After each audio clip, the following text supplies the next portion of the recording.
HFY Vanguard, where grit meets glory and humans rewrite the rules of the cosmos. The next chapter begins now. Acid rain fell from the bruised sky of Thorax 9 in silken threads of burning green, each drop hissing violently as it struck rusted metal roofs and fractured pavement.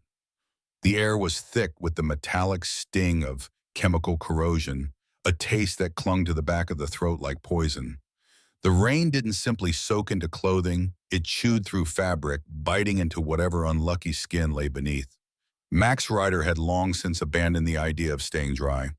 His boots had given up somewhere past the third-kilometer soles, dissolving into slop under the ceaseless drizzle, and now he trudged barefoot through puddles of oily violet runoff.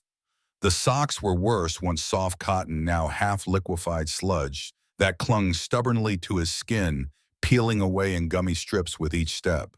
The cold clamp of metal fingers dug into his right shoulder, forcing his posture into a lopsided shuffle. His escort, an enforcement drone roughly man-sized, moved with the unnerving precision of a predator that didn't need to breathe. Every joint whispered with hydraulics. Its red optical sensors swept the surroundings in slow, deliberate arcs. When they caught the light from the neon billboards hanging half-dead above the street, they glowed like drops of blood suspended in midair. "Processing completed," announced in a voice painfully cheerful, the kind of tone you'd expect from a hospitality AI offering towel service. "Welcome to Z1 Laboratory Complex. Your rehabilitation begins today." Max spat a mouthful of purple-brown sludge onto the road, grimacing as a bubble popped and released a puff of acrid steam. "Yeah, well, cheers, Matt." "Sucks," he muttered, intentionally mangling the word complex. Sarcasm was armor, and right now he needed every layer. The drone didn't bother responding. It merely hoisted him higher like a stubborn piece of cargo and propelled him toward the looming gates ahead. The main entrance rose from the cracked ground like the jaw of some colossal predator, sleek at the law and plates interlocked over a humming barrier of pale blue energy. As Max crossed the threshold, a shiver tore through him. Every hair on his body stood at rigid attention, as though the barrier itself had taken his measure and found him wanting. The instant he stepped through, the world changed. On the other side was a pristine corridor, stretching out into sterile infinity, lit by recessed panels that turned the walls into seamless planes of white. The air was so clean it hurt the industrial disinfectant stinging his nostrils. But beneath that sharp chemical scent lingered something else, subtler but unmistakable. The tang of fear, stale and omnipresent, soaked into the very walls. Or maybe it was just the smell of the cafeteria food. A reception desk protruded from the wall halfway down the hall.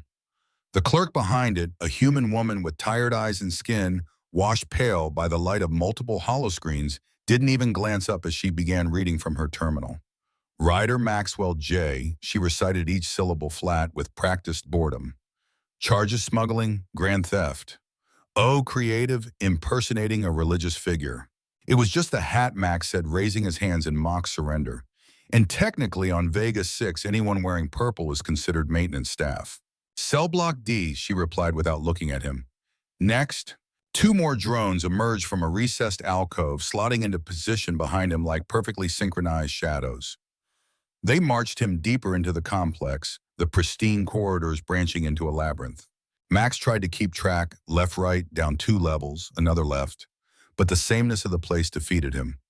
He gave up when they passed the same motivational poster for the 5th time, "Excellence through Obedience," accompanied by an image of a smiling human shaking hands with something that had far too many teeth.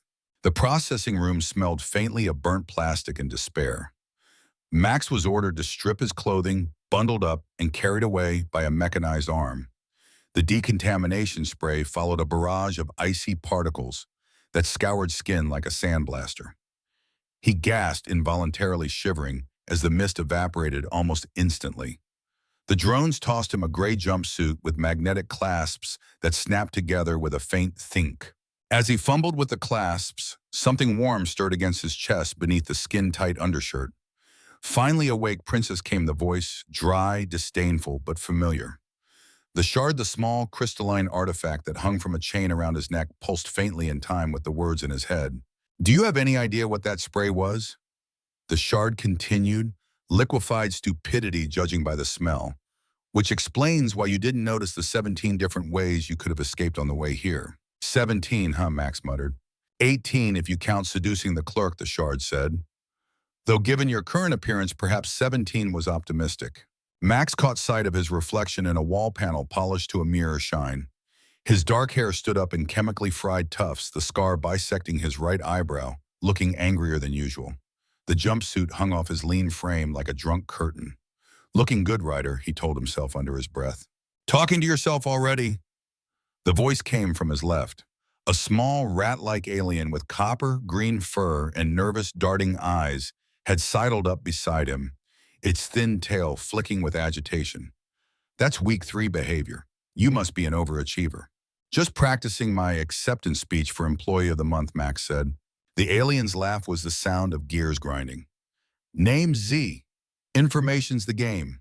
And you, my friend, just got assigned to the worst possible detail. Max raised an eyebrow. Worst how? Z leaned closer, voice dropping to a conspiratorial hiss.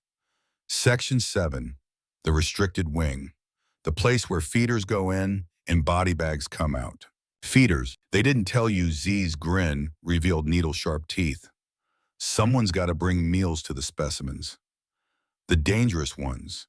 The ones that eat their handlers for dessert and pick their teeth with the bones. Max shrugged.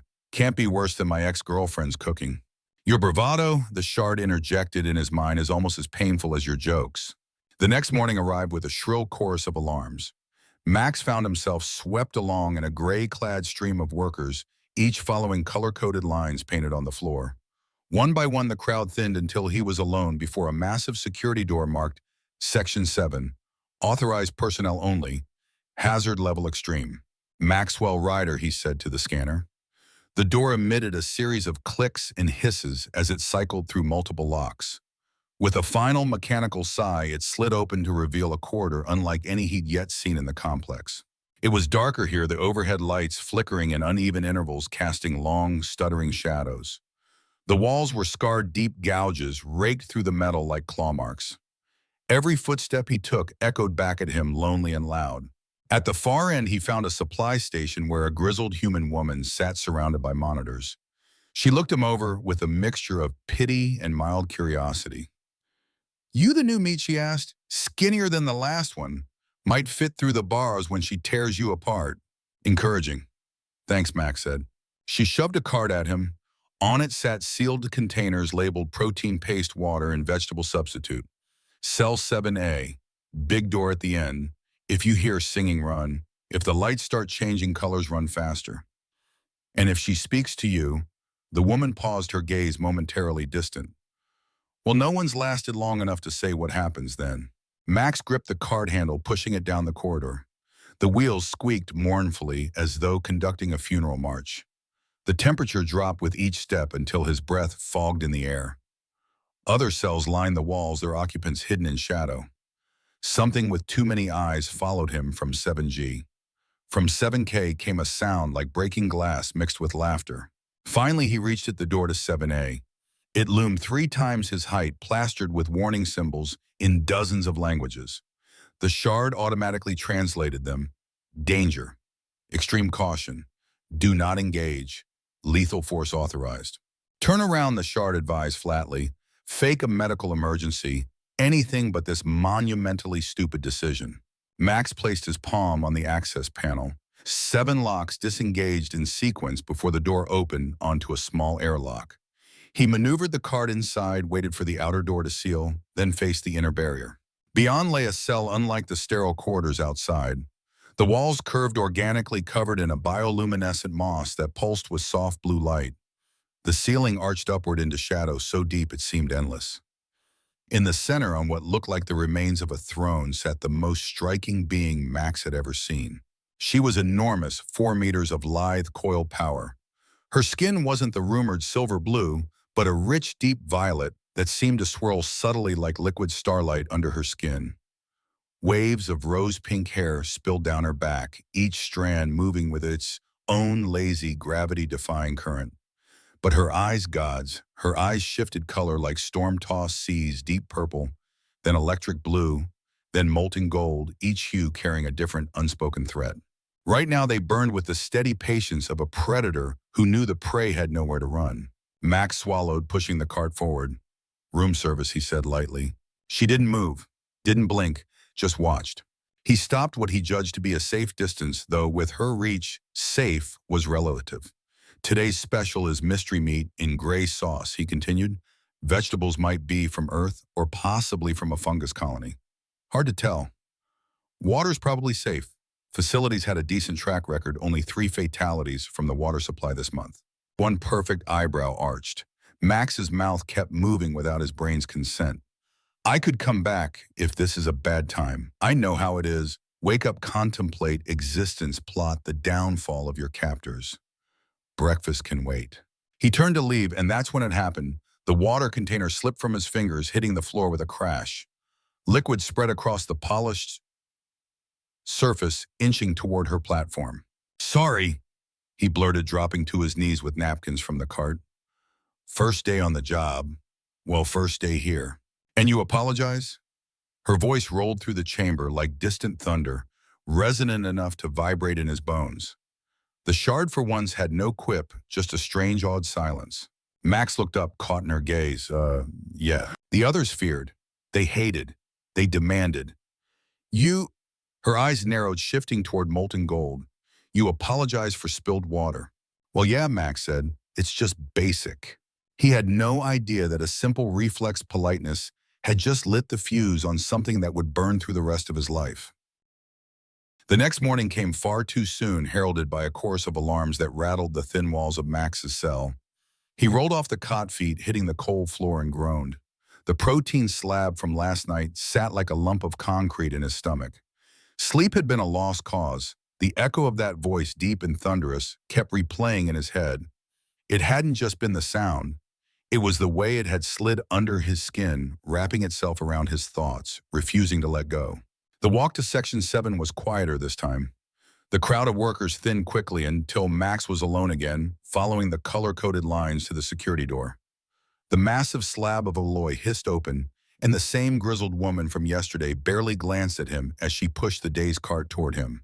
"You're still breathing," she remarked, a faint note of surprise in her gravelly voice. "That's rare." "Guess I'm just charming, like that," Max said, taking the cart. She snorted. "Don't get comfortable." The corridor beyond seemed even colder today. The moss along the walls cast faint, pulsing light, and somewhere in the distance, a metallic thud echoed. Max kept his pace steady, though every instinct screamed at him to turn around. The cell door cycled through its locks. The airlock sealed behind him, and then he was standing once again in the bioluminescent chamber. Valira, he still didn't know her name yet, but in his head, he'd already started giving her one, sat in the same position as before, though her posture was slightly less rigid. Her eyes tracked him with the same predatory focus, but there was something else there now, something curious. "Brought breakfast," Max said, pushing the cart forward. He began unloading the container's protein paste, what might generously be called vegetables, in a water jug that he set down carefully this time. Still nothing. No words. Just those eyes. He tried again. "So, do you ever get, I don't know, a menu? Or is it just mystery meat all the time? I can put in a request for something fancy. You know, like noodles." A flicker of movement. Not much, just the faintest tilt of her head. Encouraged, he kept going. "Personally, I'm more of a chocolate for breakfast guy. Terrible habit, but hey, we all have our vices." That earned him a minute shift in her expression. He might have imagined it, but it looked almost like the shadow of amusement. And then without warning, she spoke. "Why are you here?" The question hit like a plasma bolt to the chest.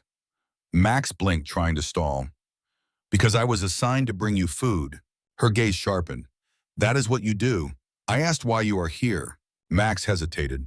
The shard stirred against his chest, its mental voice cautious. "Careful. This is the kind of question that ties knots in people's heads. I guess," Max said slowly, "because I annoyed the wrong people. And because luck has a sense of humor." Her eyes shifted to a deep violet contemplative. "Luck does not have humor. You've clearly never played cards," he said. The shard groaned audibly in his mind. From that day on, their routine began to take shape. Every morning, Max pushed the squeaking cart into 7A, set out the food, and lingered longer than he probably should. The conversation started as one-sided Max filling the silence with stories about the bizarre weather patterns on Earth, or the time he smuggled a crate of synthetic mangoes across 3 planetary borders just because a client had a craving. Valiera, for her part, listened. At first, her responses were brief, single words, short phrases. But over time, they grew. She began to ask questions not just about the food, but about him, about humans, about the galaxy beyond her cell. One day, Max brought a deck of playing cards. Poker, he said, dealing 5 to each of them. The goal is to win by either having the best hand or convincing me you do. She studied the cards with the seriousness of a scholar. Her massive fingers handled them with surprising delicacy, the edges disappearing against her violet skin. The shard, ever the uninvited commentator, translated the faint shimmer of patterns that danced across her forearms and shoulders. She's holding 2 pair, the shard announced gleefully. Also, she thinks you look attractive when you concentrate. Shut up, Max thought fiercely, but it was too late. Valiera's eyes had flicked up as though she knew exactly what the shard had said.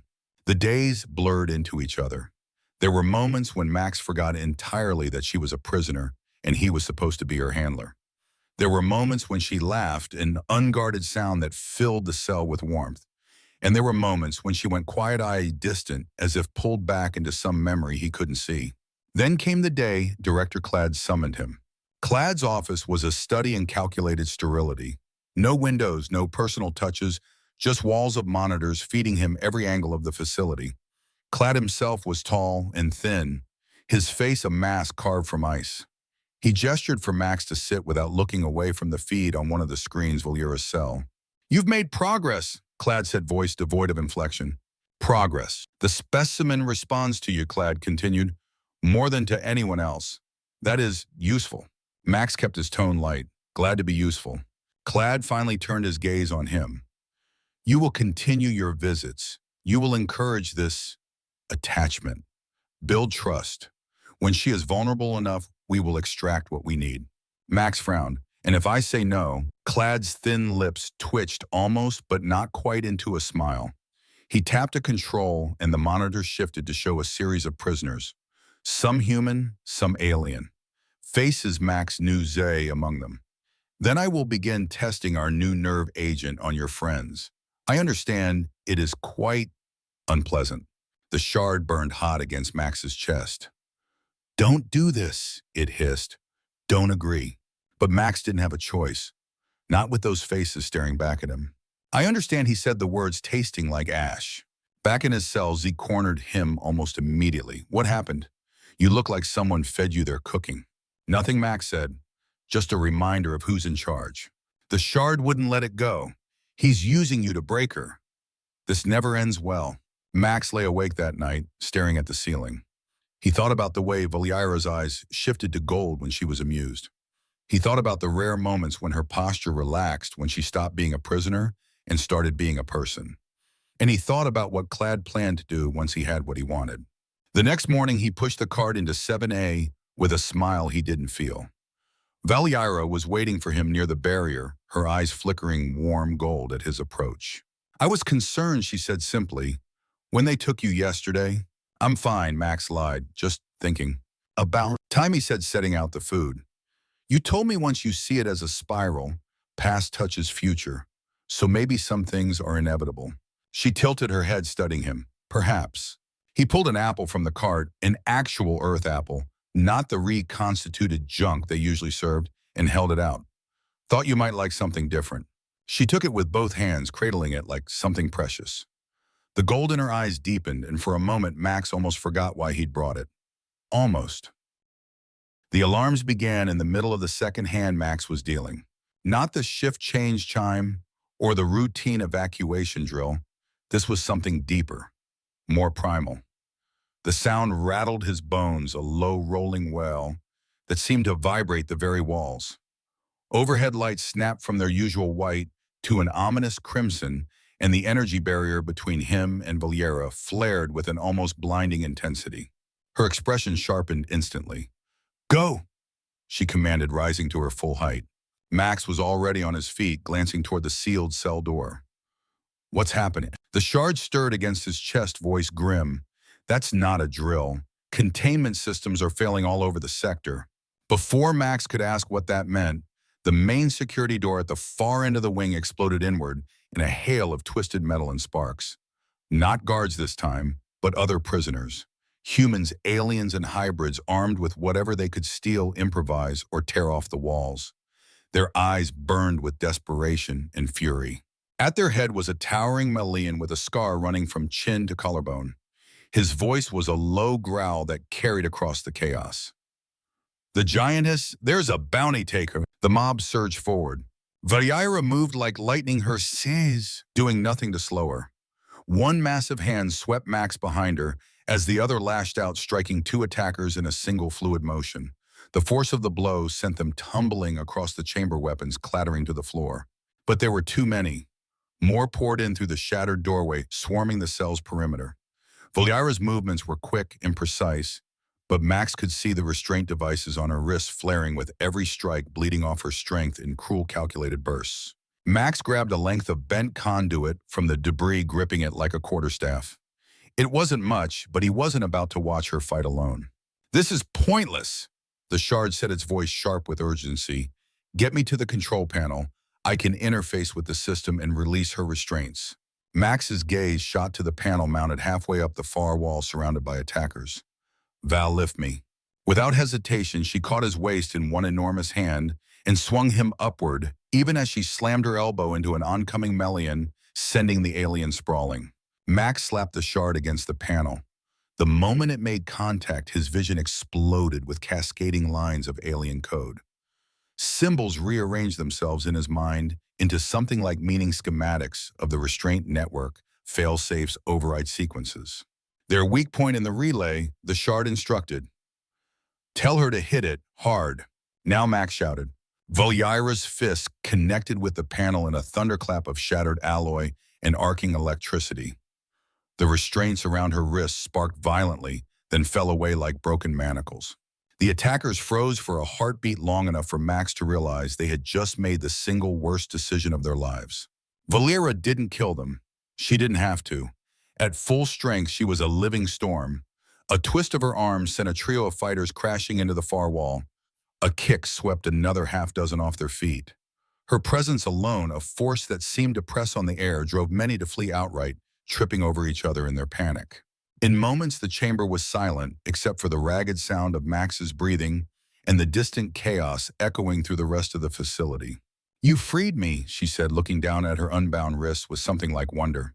"Technically, we freed each other," Max replied, sliding down from her grip. His legs trembled from the adrenaline. "The shard did most of the work." "You're welcome," the shard muttered. Then more urgently, "Oh, that is not good." What Max asked. Footsteps. Measured, unhurried, approaching from the ruined doorway. Director Clad stepped into view, flanked by two drones unlike any Max had seen before. These were heavy combat models, military-grade plating weapons integrated directly into their frames. Clad's gaze swept the scene, the ruined control panel, the scattered, unconscious bodies of Valyaira, standing free and unrestrained. His expression didn't change, but his voice was ice. "Fascinating. A prison riot. How convenient." "You're not surprised," Max said, realization dawning. Clad's eyes flicked to him. "Of course not.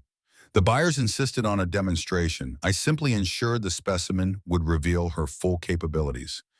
He touched the embedded artifact in his chest, and it pulsed with that sickly purple light that made Max's stomach twist. "Which she has done admirably." "Thank you." The drone's weapons whirred to life, targeting both Max and Valyaira. Max stepped closer to her, his hand brushing hers. Ridiculous. Maybe her hand could have crushed his without effort, but the contact steadied him. If they were going to die here, at least it wouldn't be apart. But Valyaira laughed. The sound rolled through the chamber like distant thunder before a storm, and even Clad's expression flickered. "You think you understand Lumari technology?" she said, stepping forward. The moss on the walls brightened in response to her voice. "You think embedding a fragment in your chest makes you our equal. But you missed the most important part." The air seemed to vibrate around her. "My name is Valyaira, daughter of Literally, singer of the deep code last voice of the spiral dance." And then she began to sing. It wasn't a melody in any human sense, more like layers of harmonics woven together into a tapestry of sound that resonated in the bones in the air and the very walls. The shard against Max's chest thrummed in perfect sync. Clad's artifact reacted violently, the purple light flaring erratically. His face twisted not with anger, but with something far rarer. Fear. I know exactly what I'm doing, Valera said, voice layered with power. Your artifact has been screaming for 40 years. It was never meant for one who cannot love, cannot grieve, cannot hope. I'm calling it home. The crystal tore itself from Clad's chest in a spray of synthetic blood and light. He collapsed to his knees, convulsing as decades of suppressed emotion flooded back all at once. The drones froze, then powered down. Valera caught the freed artifact in one hand.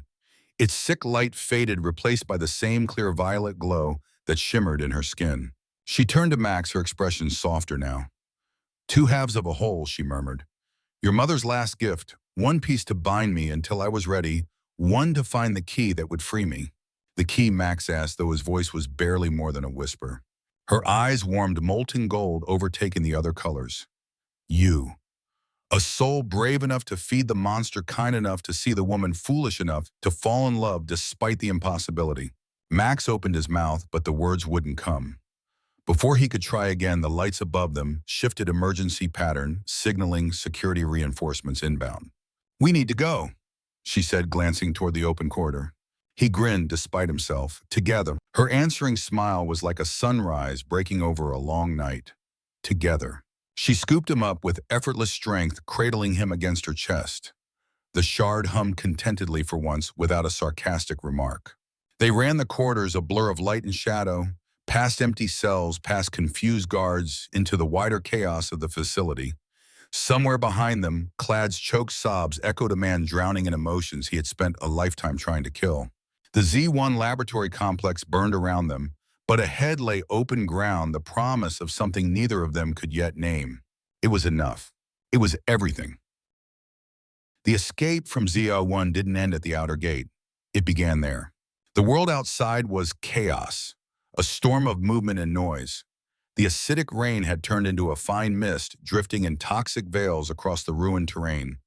Prisoners, guards, drones, all scattered in different directions, some fleeing, some chasing others, frozen in the confusion. The air was thick with the smell of scorched alloy and burnt ozone. Valera moved through it like an avalanche, every step calculated, every blow deliberate. She didn't linger to kill, only struck hard enough to remove obstacles from their path. Max clung to her shoulder until she set him down behind the charred remains of a cargo hauler. Stay close, she ordered. Wasn't planning on wandering off, Max replied, ducking as a stray plasma shot hissed past. The shard in his chest hummed. The western ridge. 2 clicks. There's a tunnel entrance under the rock face old smuggling route. Max relayed the directions to Valera, who simply nodded and started moving. They zigzagged through the debris, staying low, avoiding open sightlines. Twice they were nearly spotted by search drones, but Valera's reflexes were uncanny, pulling Max into cover at the last possible second, her hand over his mouth as the machines drifted past like predators in the mist. When they reached the ridge, Max saw a narrow slit in the rock, half hidden by a fallen beam in a curtain of dripping moss. Valera shoved the beam aside with one hand, ushering him inside. The tunnel was cramped, damp, and smelled of rust and mildew. Max's boots squelched in the mud with every step. Valera's presence filled the space, her shoulders nearly brushing the walls. This route's still safe, Max whispered. Define safe, the shard muttered. They followed the winding path downward until the tunnel opened into a dimly lit cavern. Shapes emerged from the shadows, armed figures, a dozen at least. Some human, most not. All wore the same look, wary, desperate, but determined. The leader stepped forward, a wiry woman with a shaved head, one eye replaced by a glowing cybernetic implant. She regarded Max for a long moment, then turned her gaze to Valera. Didn't think I'd see the day, she said. The Giant's free. See, not free yet, Valera replied, but on our way. The woman's lips twitched in what might have been the ghost of a smile. Name's Malara. This is the Resistance. Max blinked. That's actually what you call yourselves. It's what we are, Malara said simply. They were ushered deeper into the hideout, a sprawling network of tunnels and caverns, outfitted with scavenged tech, makeshift barracks, and a central command hub. Holomaps flickered on patched-together projectors showing troop movements, supply lines, and no-fly zones across the sector. Max was given water and a seat at the edge of the central table.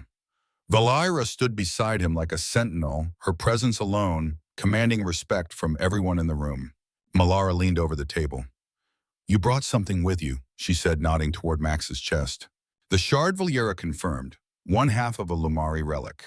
Malara's cybernetic eye brightened, and the other half, Valera's voice was quiet but steady, with Helios in Cyrilli's hands. The room went still. Even the background hum of machinery seemed to fade. Cyrilli, Malara asked, disbelief sharpening her tone. "As in the Cyrilli champion of Helios, the one who—" "Yes," Valara cut in, "her." Max glanced between them. "Someone want to fill me in?" Malara folded her arms. "She's not just Helios's enforcer, she's their living symbol. A warrior without equal. Every time the resistance gains ground, Cyrilli is the one who takes it back." "And she has the other half of this relic?" Max asked. "Yes," Valera said, "which means sooner or later she'll come for us." The shard vibrated with a low, almost amused hum. Sooner, definitely sooner. They didn't have to wait long. The warning came less than 12 hours later, scouts reporting a fast-moving strike team cutting straight toward the ridge. No attempt at stealth. This was a statement. The resistance scrambled to prepare. Weapons were checked, barricades, reinforced evacuation routes cleared. Max found himself pressed into service, helping load charge packs into the energy rifles. He'd never fired one before, but there was no time for lessons. His hands shook, not from fear, he told himself, but from the adrenaline pumping through his veins. Valera stood at the cavern's entrance, her golden armor catching the dim light. She was calm, focused. Max had seen her fight, but this was different. She radiated the kind of stillness that comes before a lightning strike. When the enemy arrived, there was no mistaking her. Cyrilli stepped into view like a vision pulled from the heart of a star. Tall, impossibly poised her armor, a gleaming mosaic of gold and obsidian. Her skin shimmered with the same metallic luster as Valera's, but a cooler hue like moonlight over deep water. Her hair was silver-white braided with strips of polished metal. In one hand she carried a weapon, unlike anything Max had ever seen. A spear of living light, its edges flickering and reforming with each breath. The warriors at her back fanned out in perfect formation, their movements synchronized, disciplined. This wasn't a raid, it was a surgical strike. Her gaze swept the barricade, the armed defenders, the hastily assembled defenses, and finally landed on Valera. "Little sister," Cyrilli said, her voice carrying easily over the distance. "I see you found a new cause." Valera didn't flinch. "And you found a new master."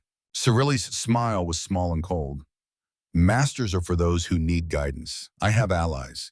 Helios gives me the reach to shape the galaxy. What do you have?" Valera glanced at Max. Enough. The air between them seemed to crackle, not with heat, but with the weight of history, decades of shared childhood, of diverging paths, of choices made and never undone. Then Cyrilli's spear flared and the first shot rang out.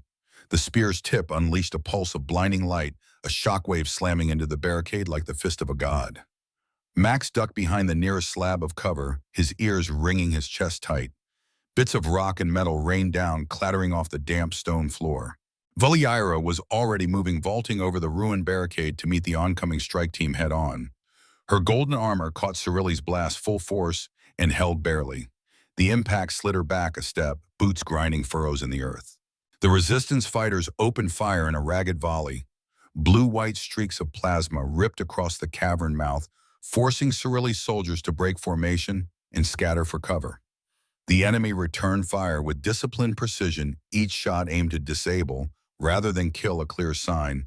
Cyrilli wanted prisoners, not corpses. Max stayed low, clutching the energy rifle he'd been issued, trying to steady his breathing. Through the smoke and chaos, he caught sight of Cyrilli moving forward, with terrifying calm, deflecting incoming shots with sweeps of her spear, each motion fluid as water. She and Valera collided like colliding suns. Their first exchange was a blur. Valera's twin daggers flashing in a cross-cut, Cyrilli's spear sweeping low to knock her off balance. Sparks and light flared with every impact, the air trembling under the force of their blows. Max had never seen anything like it. They weren't just fighting, they were speaking in a language made of steel and instinct. each strike a sentence, each feint a question. Valiira ducked under a sweeping arc of the spear, slashing upward. Cirili twisted aside the blade, grazing her armor, but not cutting through. In response, Cirili lunged with such speed that Valiira barely caught the strike on crossed daggers. The impact drove her to one knee. "You've gotten stronger," Cirili said, voice almost admiring. "You've gotten slower," Valiira shot back, shoving the spear aside and surging upward with a headbutt that staggered her sister back 2 steps. Around them, the battle raged, resistance fighters holding their ground against Cirili's strike team in brutal close-quarters combat. Plasma fire lit the cavern and strobing flashes, shadows leaping across the walls. Max fired when he had a clear shot, his aim shaky, but enough to force one of the enemy soldiers to take cover. "You're too exposed here," the Shard warned. "They'll flank you if you stay put." Max glanced at the battlefield. The Resistance's left flank was crumbling under heavy fire. Without thinking, he sprinted toward it, sliding into position behind a toppled generator. From there, he laid down suppressing fire, buying the defenders a chance to regroup. Valiira saw him move and felt the shift in the fight's rhythm. Cirili pressed her advantage, launching a flurry of strikes that pushed Valiira toward the cavern wall. The spear's energy blade hummed dangerously close to her throat, but Valiira twisted inside the arc and caught the weapon's shaft with both hands, locking it in place. "You think you're saving him?" Cirili asked, her voice low and sharp. "You're making him a target." "He's more than you think," Valiira replied. With a roar, she wrenched the spear upward, forcing Cirili off balance. One dagger flashed, catching the faint glow of the moss-lined walls, and sliced a shallow line across Cirili's cheek. Metallic purple blood welled and glimmered. The pause that followed was electric. Cirili touched the wound, then looked at the blood on her fingertips. For the first time, her perfect composure cracked just slightly. "So be it." The next exchange was faster, deadlier. Cirili's movements became sharper, more ruthless. Valiira matched her twin blades, dancing in lethal arcs. Each impact rang through the cavern like a bell, each clash of weapons showering sparks. Max caught glimpses of the duel through the haze, Valiira driving Cirili back a step, Cirili countering with a spin, and thrust, Valiira sidestepping with inhuman grace. They moved as if they'd trained together all their lives, and in a way they had. Then Cirili shifted her grip, feigning high and stabbing low. The spear's point sliced across Valiira's thigh, sending her staggering. Before Cirili could press the advantage, Max fired a desperate shot. It struck the spear's shaft, disrupting its energy field for a split second. Valiira seized that opening. She dropped one dagger, grabbed the spear with her free hand, and yanked. Cirili held on, but Valiira used the momentum to spin her sister into the cavern wall. The impact shook loose dust and rock, and Cirili's grip faltered just enough for Valiira to wrench the spear free. The weapon's light dimmed in Valiira's hands, as if it knew it no longer belonged to its master. Cirili didn't look angry. She looked almost proud. "This isn't over," she said quietly before signaling her troops. In a single unified motion, the strike team disengaged, covering Cirili's retreat with precise suppressive fire. Within moments, they were gone, slipping back into the mist outside. The cavern fell silent except for the groans of the wounded and the hiss of cooling weapons. Valiira stood there, breathing hard, the captured spear in one hand, her remaining dagger in the other. Her thigh wound glowed faintly, already beginning to knit itself closed. She turned to Max. "You shouldn't have done that," she said. "You're welcome," he replied, too out of breath to be clever. Melara stepped forward from the shadows, surveying the battered defenders. "We won," she said. It didn't sound like a celebration, more like a statement of survival. Valiira's gaze drifted to the cavern entrance where Cirili had vanished. "No," she said softly. "We've only just begun." The victory in the Ridge Cavern bought the Resistance less than a day of breathing room. Cirili's retreat wasn't a defeat, it was a calculated pause. Valiira knew it. Melara knew it. Even Max could feel it in the way the air seemed heavier, as if the next blow was already on its way. The Shard confirmed their fears. "She'll regroup, reassess, and return with twice the force. You have one chance to get ahead of her strike before she does." The target was Clear Helios Prime's outer command facility, where Cirili kept her personal quarters. And according to the Shard, the other half of the Lumari relic. Melara didn't like the plan. "You're walking into the lion's mouth." "No worse. You're walking into the lion's mouth after poking it with a stick." "That's why we won't walk," Valiira said. "We'll slip in. They won't even know we're there until it's too late. Max frowned. Pretty sure they'll know when we start stealing glowing alien artifacts from their top enforcer's bedroom. Valiara's lips twitched. Then we make sure we're already gone. The approach. The infiltration team was small. Just Valiara, Max, and 2 resistance operatives, skilled in stealth entry, a lean, 4-eyed alien named Carrick, and a human ex-smuggler named Dina Vale. The fewer people, the easier it would be to slip through unnoticed. Helios Prime hung in space like a molten coin, its surface gleaming with sprawling urban spires and orbital defense arrays. The command facility sat atop the tallest spire, its architecture a blend of cold precision and impossible scale, like a cathedral built for gods. They approached in a scavenged maintenance skiff, its transponder broadcasting the ID of a decommissioned cargo runner. Carrick flew weaving through civilian lanes to mask their approach. Dina sat in the back checking her kit of lock disruptors and EMP grenades. Max sat across from Valiara watching the planet grow larger in the viewport. So, this relic. What happens if we join the halves? The Shard's voice cut in before Valiara could answer. Power, enough to burn worlds or heal them. Enough to turn the tide of a war or end one before it starts. Max grimaced. And Cirille's been holding on to that kind of firepower. She hasn't unlocked it, Valiara said. Not yet. The halves amplify each other. Alone they're dangerous. Together, she shook her head. It's why we can't let Helios have them both. The break-in, Carrick set the skiff down on a forgotten maintenance pad 2 levels below the command facility's service decks. From there it was all shadows and silence. Dina led the way, bypassing security locks with tools that hummed and clicked in her hands. Max followed, every nerve on edge, the weight of the rifle across his back, both comforting and terrifying. The service corridors were narrow and dim, lined with conduits that pulsed with the lifeblood of the spire. They moved in single file, pausing at every corner to listen for the steady rhythm of patrol boots. Twice they ducked into side alcoves as guards passed tall figures in black armor, their faces hidden behind mirrored visors. Valiara never seemed tense. She moved like water, each step soundless, despite the weight of her armor. Max tried to match her silence, but his boots still seemed too loud in the stillness. They reached Cirille's quarters without incident, a massive set of double doors inset with patterns of polished metal that caught the low light like veins of silver. Dina knelt by the access panel, her hands moving with the speed of muscle memory. The locks clicked open in under a minute. Inside the room was more like a private temple than living space. Tall windows framed the endless sprawl of the city below. Weapons lined the walls, each mounted like a work of art. And in the center, on a pedestal of black glass, sat the other half of the Lumari relic.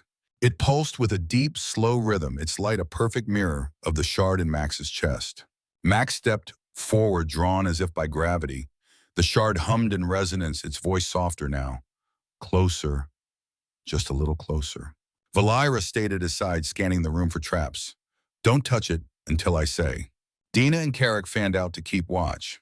Max reached the pedestal. The relic was a crescent-shaped crystal etched with the same shifting runes as his shard.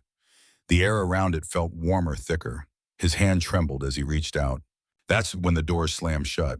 Cirille's return. Cirille stepped into the room like a storm contained in human shape, her silver-white braids swaying with each measured step.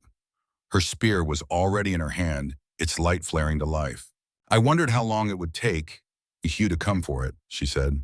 Carrick moved to intercept her, but she didn't even look, just flicked her spear, and he crumpled against the far wall, unconscious, but breathing.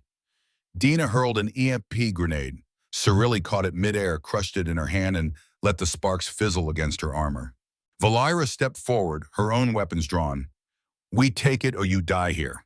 Cirille's smile was cold. You think I care about my own life? The room became a blur of movement.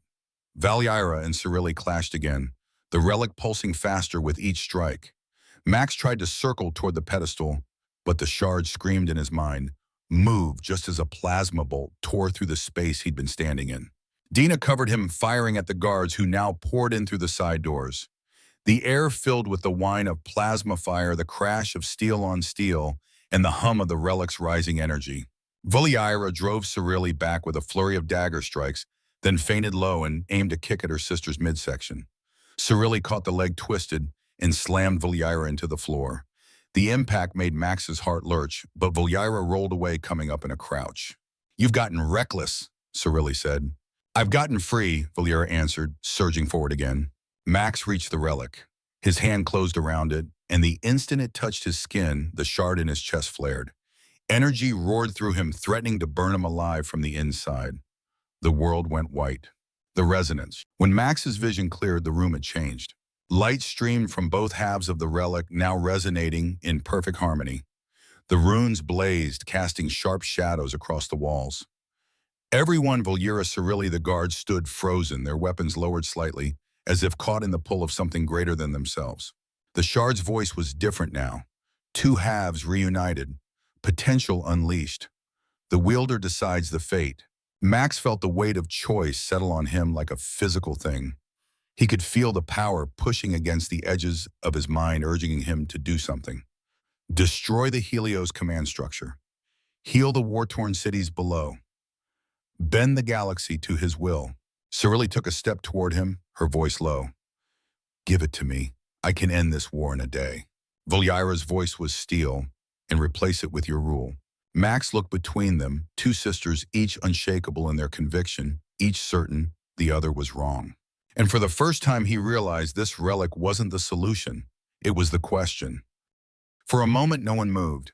The relic's glow painted the room in molten gold and deep violet, the light pulsing like a second heartbeat inside Max's chest. The hum was so deep it rattled his bones, every breath tasted electric. Cyrilli's gaze locked on him, sharp and unyielding. "You don't understand what you're holding. That power could silence every Helios cannon, collapse their fleets, erase their war engines in a heartbeat."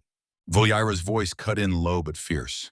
"And then what you crown yourself in the ashes, you've never freed anyone without chaining them again." Cyrilli's jaw tightened, but she didn't deny it. Max's pulse hammered in his ears. The relic wasn't just power, it was awareness. He could feel it reaching outward, brushing against the minds of everyone in the room. Memories flickered at the edges of his vision, Cyrilli training as a young warrior, Voliera refusing an order that would have slaughtered civilians, a dozen moments of choice that had led them here. The shard's voice was steady. "You can bind it, use it, or destroy it."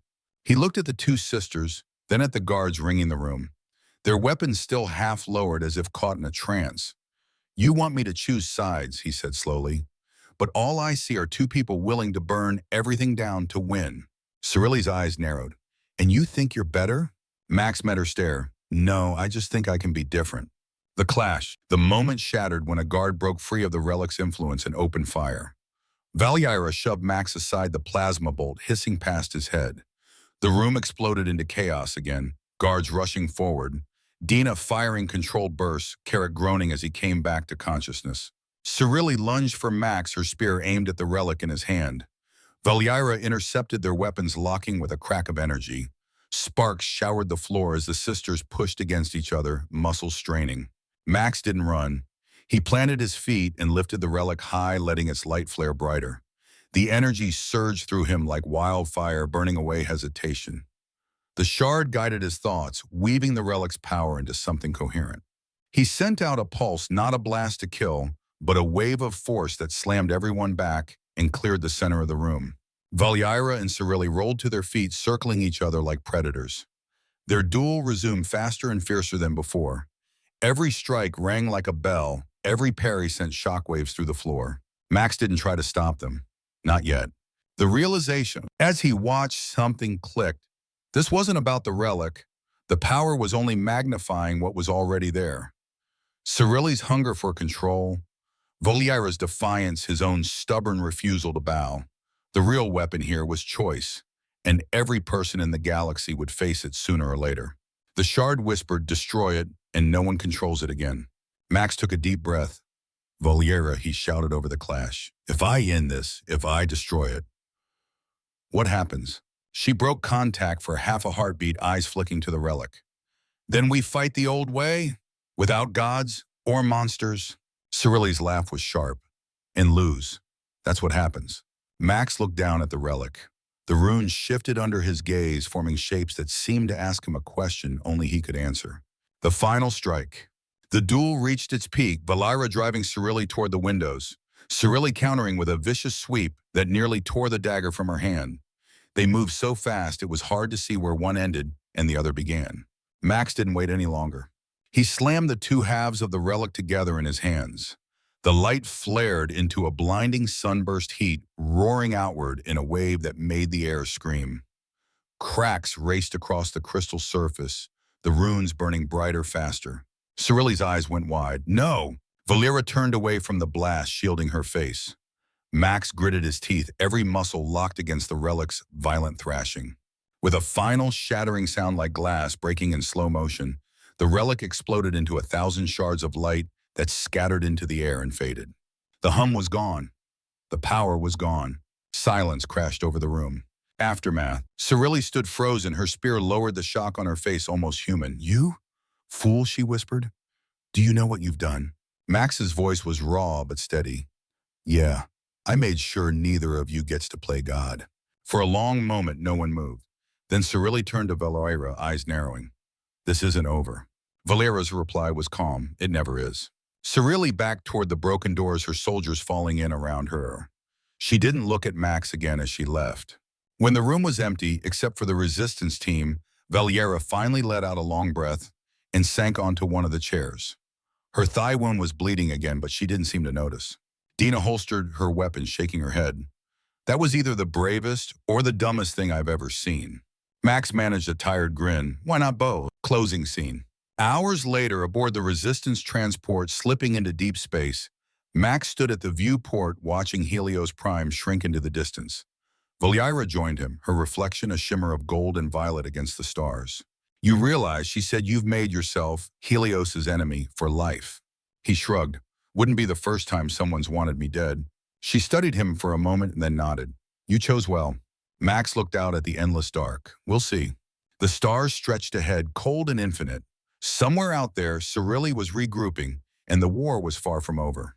But for now, the galaxy was free of the relic's shadow. And maybe, just maybe, that was enough.